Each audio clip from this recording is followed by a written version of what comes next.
Hi, folks.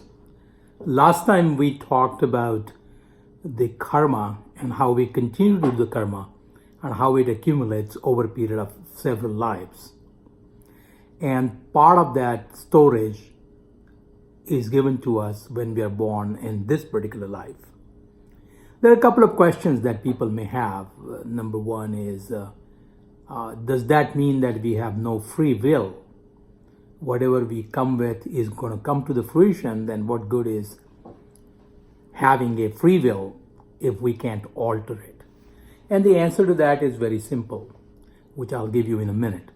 But the second question I wanted to tell you is that it is not only the physical action, but the intent behind it that makes us actual karma. So the intent is a desire, and desire leads to an action. Action leads to an impression. Impression leads to a desire, and desire leads to again an action. This is a circle of mind. And this desire is what brings us back to the present situation or present existing life, surrounding people, our parents, and everything else. I'll be doing one on do we select our parents video in the future. But this time, this should be enough that it is not only the karma or the actions that we do and the effect or the reaction that we get, but it also is the desire that the karma creates because of the impressions from the action. So now coming back to the first question, do we have a free will or is it all predetermined? I like to compare this to a couple of things which are common. Let's say I'm going on a highway, maybe a 4-lane highway. So my direction to some extent is predetermined once I enter the highway. But whether I should change the lane to avoid an accident, whether I should go faster or slower, whether I should take an exit, is all up to me. That's the free will. Situations that are going to come in our life are predetermined to some extent. Not 100%, because some of the situations are created by our own action in this life, either yesterday, day before yesterday, last year, or a few years ago. The example, of course, we all know: drinking alcohol, smoking, indiscriminate sex, drug use, etc. This is all done in this life, and then the effects will come in this life most of the time. So that is one thing. But the direction, as I was mentioning it to you, on a highway is predetermined. But it is up to me to use the brakes, change the lane, take an exit, to avoid certain things or alter certain things. This could be compared to some of the plays that we see on stage, where a particular situation arises in the story line, and then audience are asked to make a determination. Let's say a husband comes home, finds his wife in his best friend's arms in the bedroom. And then the audience are given 3 choices. Should he commit suicide? Should he kill both of them, the wife and her boyfriend? Or should he just divorce and walk away?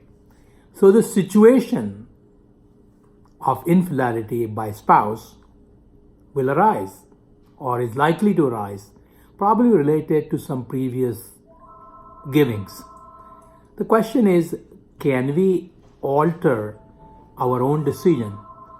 So question is, can that husband commit suicide, kill the wife and her friend, or walk away from it? Is entirely in his hands.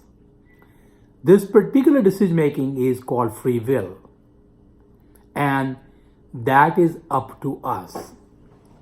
Now, we all know that smoking is not good, excessive alcohol drinking is not good, not doing exercise is not good, eating too much is not good, eating too many sweets is not good. But how many of us actually follow what we know is good? So even though we are given free will by God, we don't necessarily follow it. And sometimes we follow it too late.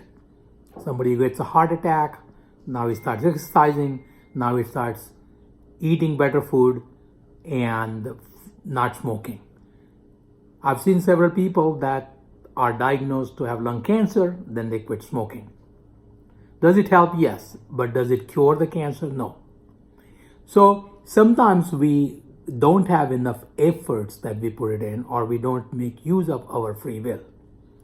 One of the examples that I often give is that of a motorboat and a flow of the water in a river. So the flow, or the speed with which the water is flowing in a river, is pretty much constant. And that's actually compared to the lanes on a highway or the direction of the flow of the water. Our current efforts and our free will is like a motorboat.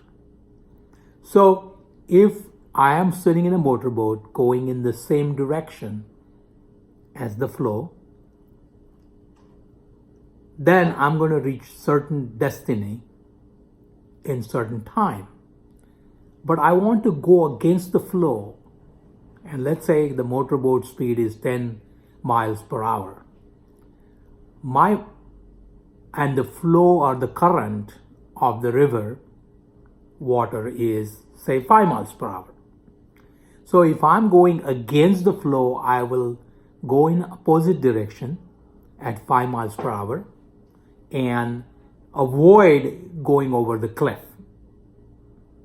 But if I go in the same direction and my motorboat speed is 10 and the current water flow is 5, then I'm going rapidly towards the cliff. So do I have enough desire to go against the flow, or am I going to go with the flow? Do I have enough gas or diesel in my boat to go against the flow? Does my motorboat go with a high speed? And this is what is going to determine the destiny. Now, you have to remember that the fruits of our actions are going to come to fruition no matter what. Whether we like it, we accept it, or we don't accept it, or we don't want to accept it. So situations are going to arise. How we act in those situations is what is going to determine our destiny. So previously I gave you an example of a ball which is yellow in color, and we wanted to make it blue. And if we don't have enough paint, don't have enough time, don't have enough desire, we cannot change the color. Let's take a simple example. Suppose there is an exam tomorrow, an entire year I haven't studied. The destiny that I'm going to fail is fixed. On the other hand, if exam is in 3 months and I'm given 3 months time, I can make enough study effort and probably pass, but not with distinction. But if I would study for entire year, attend every class, and study every day for entire year, I might get A grade or I might get distinction. So it is up to me to change the destiny. There are certain situations where destiny can be changed with small effort. There are others where destiny can be changed with a lot of efforts.